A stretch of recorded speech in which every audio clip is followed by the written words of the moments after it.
सुखरी दुकान ये राजा जी लाल पियर फुलावाला के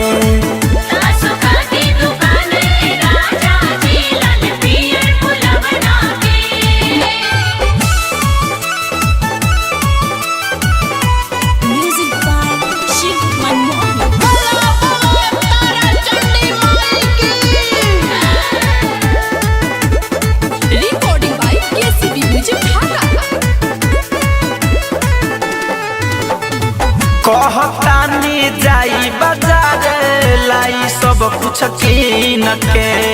ढेर ना बा सुनिए सैया मेलावा के दिन के ए राजा कहतानी जाई बाजार लाई सब कुछ कीन के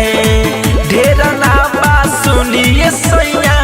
मेलावा के दिन के हम सुनी न बाना बुझत हम सुनी न बतरुआ बाना बुझत तनी ले लेब खिलावना के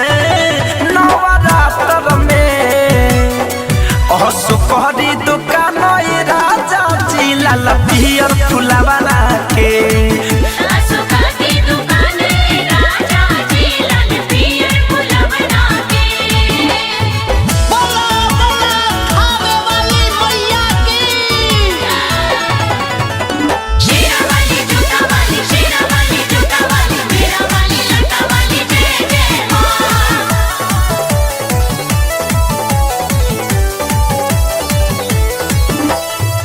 झलू जितेंद्र पिया तोरी हो नयास हो मैया के पूजन करब सब उपवास हो ए राजा जी झलू जितेंद्र पिया तोरी हो नयास हो मैया के पूजन करब सब उपवास हो लगे गइल